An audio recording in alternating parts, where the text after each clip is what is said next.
মেঘালয়ের রহস্যময় মাওফ্লাং পবিত্র বন। মেঘের আবাস নামে পরিচিত মেঘালয় রাজ্যে অবস্থিত শান্ত মাওফ্লাং পবিত্র বন, যা ভারতের সবচেয়ে মূল্যবান প্রাকৃতিক অভয়ারণ্যগুলির মধ্যে একটি। 192 একরের বেশি জমির ওপর বিস্তৃত এই বনটি মেঘালয়ের রাজধানী শিলং শহর থেকে প্রায় 25 কিলোমিটার দূরে অবস্থিত এবং আদিবাসী খাসি জনগণের কাছে একটি অত্যন্ত শ্রদ্ধার বিষয়। মাওফ্লাং পবিত্র বন কেবল একটি প্রাকৃতিক বিষয় নয়, বরং সাংস্কৃতিক ও আধ্যাত্মিক তাৎপর্যে সমৃদ্ধ একটি স্থান। শতাব্দীর পর শতাব্দী ধরে খাসি উপজাতিরা বনটিকে রক্ষা করে আসছে। কঠোর ঐতিহ্যবাহী আইন মেনে চলে এরা, যা কোনো উদ্ভিদ, প্রাণী, এমনকি একটি পতিত পাতাও এই প্রাঙ্গণ থেকে অপসারণ নিষিদ্ধ। এই কঠোর সংরক্ষণ পদ্ধতিগুলি আদিবাসীদের প্রাচীন বিশ্বাস ব্যবস্থা, যা বনকে একটি পবিত্র স্থান হিসেবে ধরে রাখে, যেখানে দেবতা লাবাসা বাস করেন।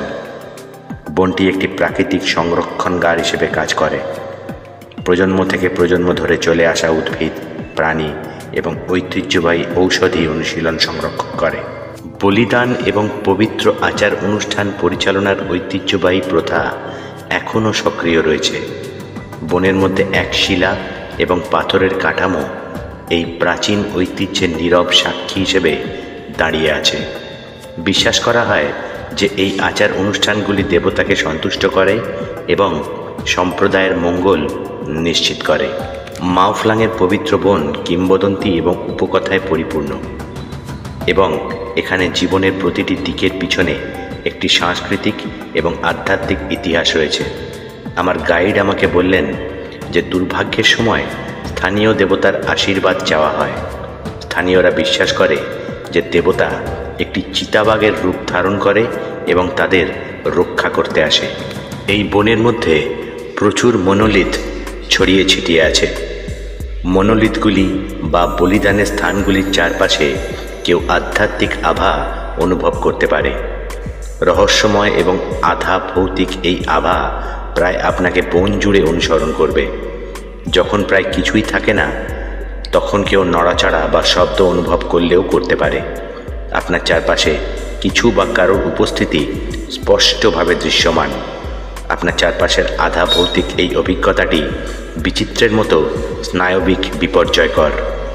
খাসি জনগণ বিশ্বাস করে যে দেবতা এবং আত্মারা তাদের বন এবং প্রাণীদের রক্ষা করতে সাহায্য করে। এই বনে দেবতা লাবাসার আবাসস্থল, যাকে সর্বশক্তিমান এবং অসুস্থতা ও দুর্ভাগ্য থেকে মানুষকে রক্ষা করতে সক্ষম বলে মনে করা হয়। গ্রামবাসীরা নিয়মিতভাবে দেবতাকে খুশি করার জন্য মোরগ বা ছাগল বলি দেয় এবং তাদের মৃতদেহ বনের মধ্যেই পুড়িয়ে দেয়। বিশ্বাস করা হয় যে এই প্রথা গ্রামকে নিরাপদ এবং সমৃদ্ধ রাখে। কিন্তু শুধু বলিদানের জায়গা দিয়ে বনের চারপাশে হাঁটার কথা ভাবলে তো আর হবে না। এখানে নীরবতা প্রতিধ্বনিত হচ্ছে, আর ঘন পর্ণমোচী গাছগুলো সবুজ ছাদের জাল তৈরি করেছে। এমনকি সূর্যের আলো তাদের মধ্যে দিয়ে যেতে দেয় না।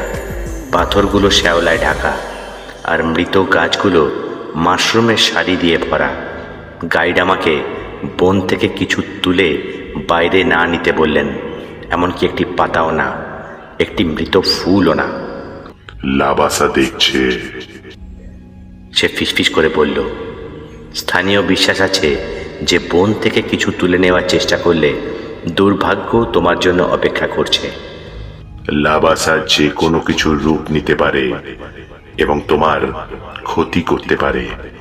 সে আরো যোগ করে, আর আমি বলতে পারছি না যেটা কি আধ্যাত্মিক নাকি ভৌতিক নাকি লোককাহিনীর প্রভাব।